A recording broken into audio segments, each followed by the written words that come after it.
Tudo bem, meus amores? Eu quero fazer uma pergunta para vocês. Vocês já pararam para pensar o porquê do choque quando estamos molhados ser mais intenso do que quando estamos secos? Não? Vamos falar um pouquinho sobre isso? Bom, para começar, pessoal, eu quero entender o que tem a ver com molhado, seco, choque, o que isso tem a ver com química?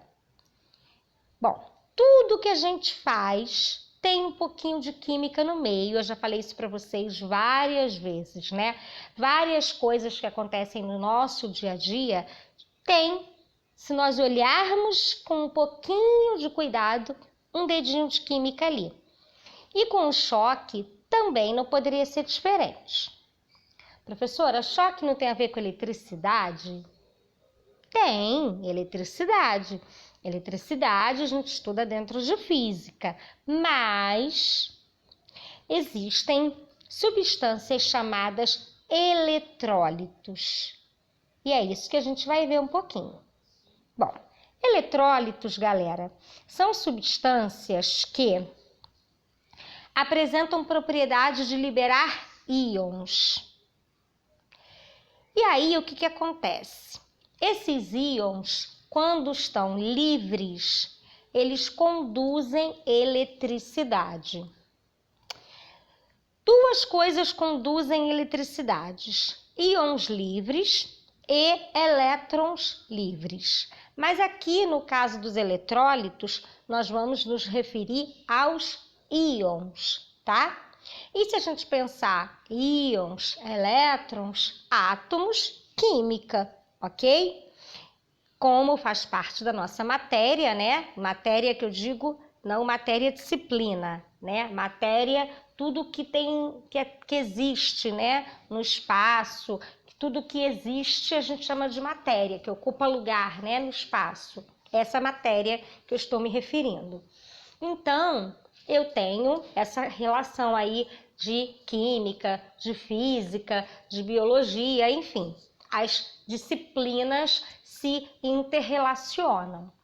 E aí, voltando um pouquinho para os eletrólitos, esses eletrólitos são substâncias quaisquer, tá? Que vão liberar íons. E esses íons, quando estão livres, eles têm esse poder de conduzir eletricidade. Mas o que isso tem a ver com o choque lá que eu perguntei, molhado e seco? Tem a ver que eles vão conduzir essa eletricidade quando estiverem em solução ou fundidos. Vocês ouviram? Fundidos, né? O que acontece? Essa condição de conduzir eletricidade está relacionado à fase líquida, no caso então da solução ou de fusão, né? O que é fusão, galera? Não é a passagem do sólido para o líquido? Não é o gelo derreter? Então, derreter, ele está se tornando líquido, né? Então, quando eu tenho esses íons livres em uma solução aquosa ou fundidos, derretidos, líquidos, eu tenho essa propriedade, essa condição de conduzir eletricidade. E aí, vamos voltar à pergunta que eu fiz no início do vídeo. Nós, por si só, já somos bons condutores de eletricidade. Nós temos essa capacidade de conduzir eletricidade estando foi ótimo, pessoal, estando secos ou molhados, né? Só que o que acontece? Quando estamos molhados, nós temos no nosso corpo eletrólitos, e esses eletrólitos em solução fazem o quê? conduzem eletricidade. Então, se nós já conduzimos quando estamos secos, quando estamos molhados, o choque é bem mais intenso, é bem mais forte.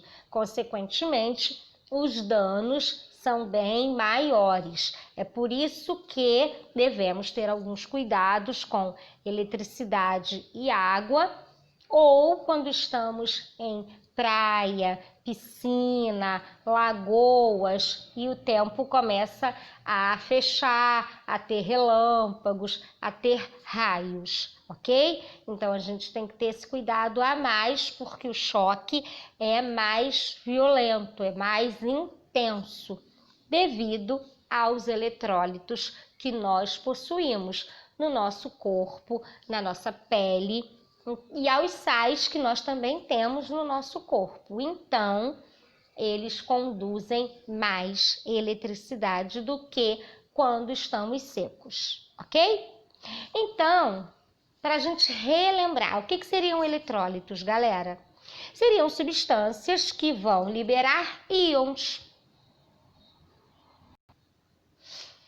E quando esses íons estão livres, eles conduzem eletricidade. E aí eu tenho que associar essa condução de eletricidade à fase líquida, tá? Em fase sólida, os íons não estão livres, então eles não se comportam, eles não conduzem essa eletricidade. Então, pessoal, quais seriam essas substâncias, né? Quais exemplos dessas substâncias? Eu tenho os sais, porque eles fazem ligações iônicas. Eu tenho as bases, pelo mesmo motivo. E os ácidos, apesar de fazerem ligações covalentes, deles serem moleculares, quando eles estão em solução, eles se ionizam, ou seja, eles formam íons. Eu separo o cátion e o ânion, e aí eu tenho, então, íons livres, ok? E em solução, então, eles acabam conduzindo também. Pessoal, por mais que ainda não saibamos identificar sais, ácidos e bases, é só eu pensar. Compostos iônicos, se eles são iônicos, eles têm íons, certo? Né? Ligação iônica, então eu tenho ganho, perda de elétrons, eu tenho formação de íons. Eles se aproximam por essa diferença de eletronegatividade. Quando eles reagem em solução, eles se dissociam, eles só se separam, ok? Então, eu tenho íons já ali presentes. Meus compostos moleculares, eu não tenho íons. Já os compostos moleculares, pessoal, eles não têm íons, né? Eles formam moléculas, né? Ligações covalentes. Então, por si só, os compostos moleculares não seriam exemplos de eletrólitos, mas os ácidos, além de serem compostos moleculares, de serem covalentes, quando eles reagem em solução, eles se ionizam, eles passam por um processo chamado de ionização. O que seria ionizar? Formar íons. Então, eles acabam formando íons e esses íons em solução livres conduzem eletricidade, então agem como eletrólitos, ok? Então, os ácidos também são exemplos de eletrólitos. Na dúvida, galera, vocês vão para o princípio de compostos covalentes, moleculares e compostos iônicos, tá? E aí vocês têm uma direção até aprendermos as funções inorgânicas, ok? E aí, então, eu vou falar com vocês das substâncias moleculares. Se elas não apresentam íons, eu já até antecipei, né? Se elas não apresentam íons livres, elas não são capazes de conduzir eletricidade. Porém, se forem ionizadas, aí sim, elas produzem íons, liberam esses íons, né, livres e conduzem, então, eletricidade, ok? Então, eletrólitos vão ser substâncias que produzem, que liberam íons livres em solução ou fundidos e estes conduzem eletricidade, ok? Eu espero que vocês tenham entendido. Dúvidas, tiramos nos nossos encontros. Um beijo, boa semana para todos!